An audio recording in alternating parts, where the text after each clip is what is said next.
Welcome back to another video of the... I don't know, I forgot how to say things.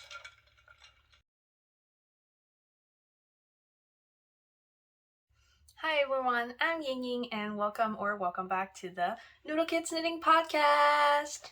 Today we're going to talk about very common and basic knitting terms because I know a lot of my viewers, mostly my friends, are beginner or non-knitters. So I want to talk about a lot of commonly used words and sentences or like terms that knitters and the knitting community use. And this is all just from my personal experience and a lot of Googling, a lot of YouTubing, a lot of self-teaching. So let's get into it. First, we're going to talk about yarn.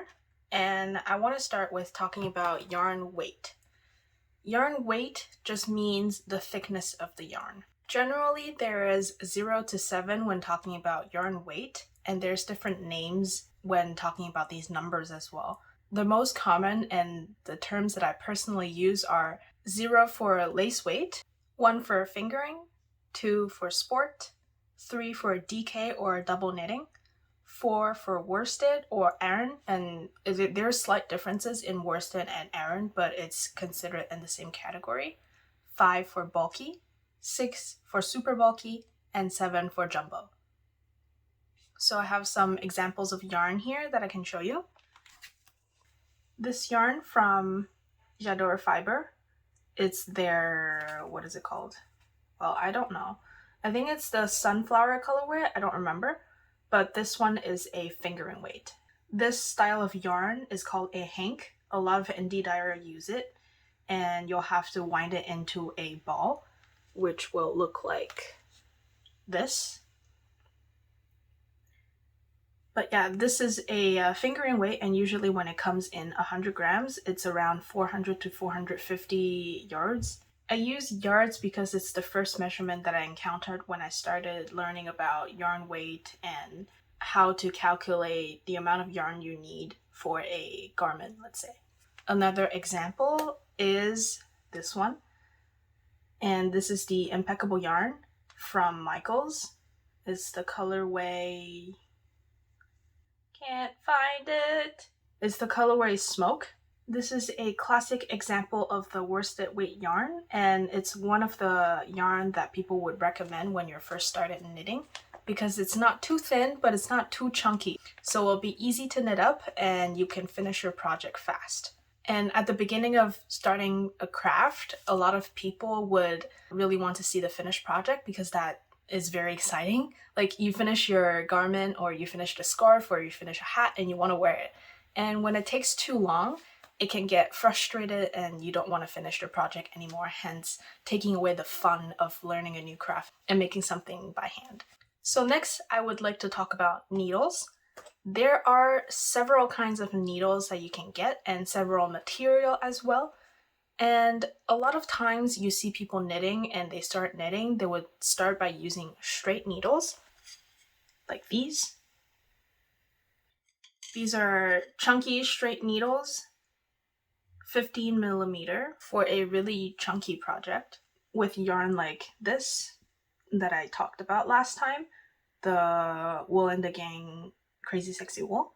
Straight needles are good for really narrow stuff. So if you want to knit like a really narrow scarf, you can use the straight needles. But what I would recommend after a few years of knitting would be interchangeable needles. They look like this. And in one set, you would get a certain amount of knitting needles, which would let you use a variety of sizes of yarn that we just mentioned. And it's just the tiny front part. And you will get wires that you can attach to your needles. And since the wire and the needle are separable, aka interchangeable, it'll save you money in the long run and you won't end up with a whole bundle of same size needle with different lengths of cord. And usually interchangeable needle looks like this. They are also circular needles, which, if I can get it detangled, which are just two short ends of a straight needles attached to a cord. this is the kind of needle I would recommend because it gives the garment a lot of flexibility.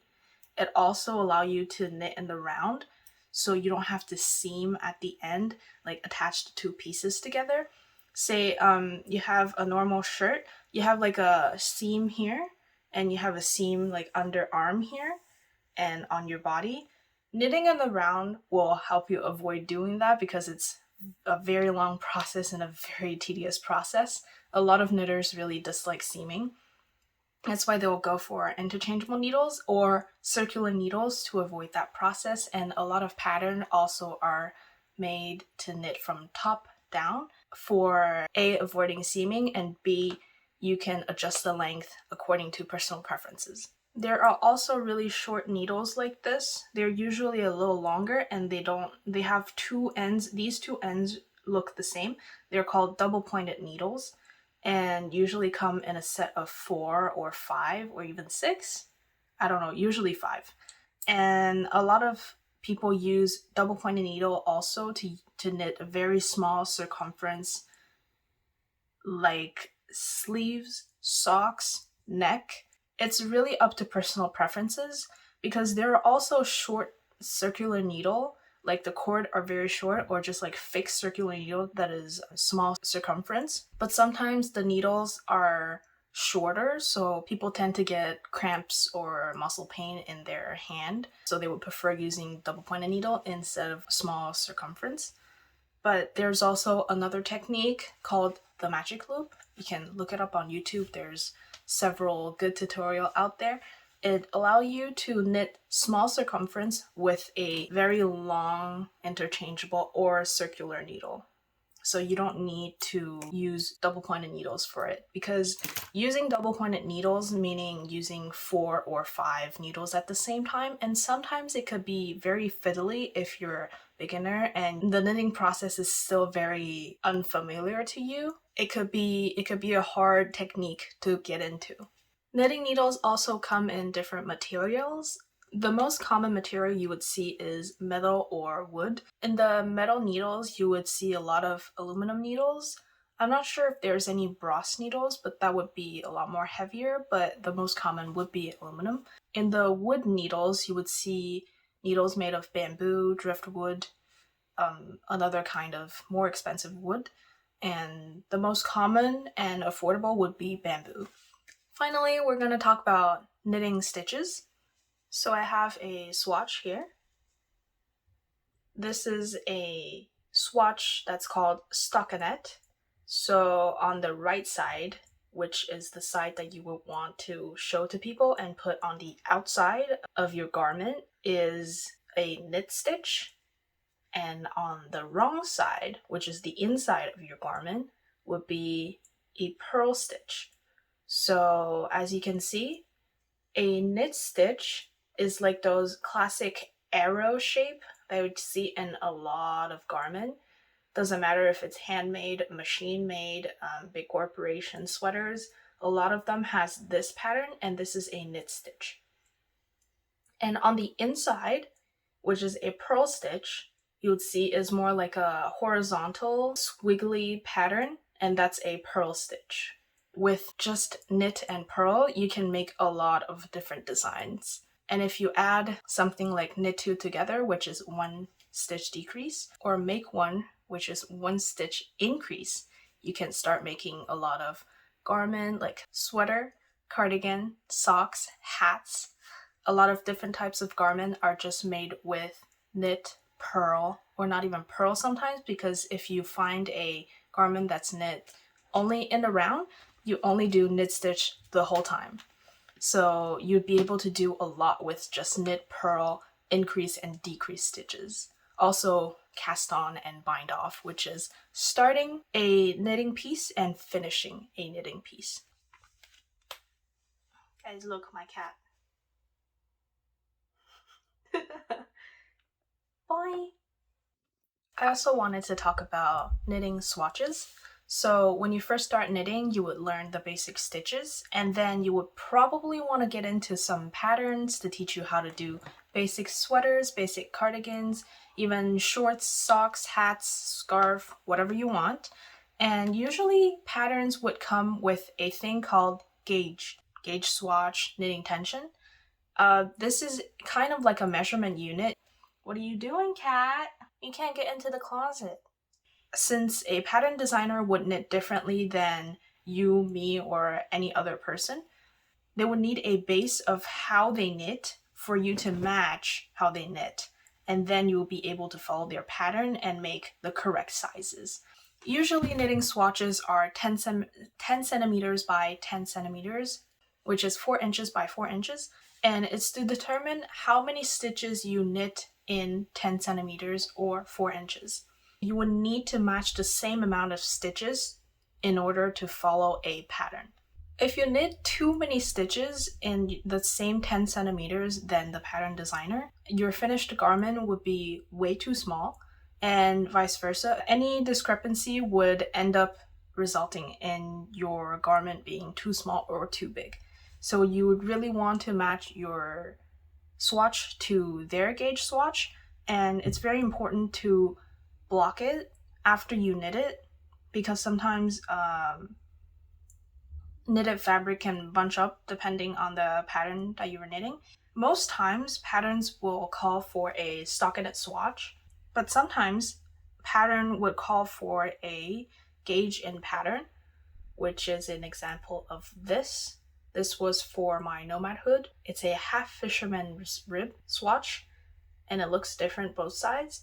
Sometimes when pattern are in not stockinette stitches, like half fisherman's ribs or like a different pattern designers will ask you to do a swatch in pattern to match the amount of stitches in the pattern instead of stockinette. Since the garment isn't knitted in stockinette, the stockinette swatch would be a little irrelevant.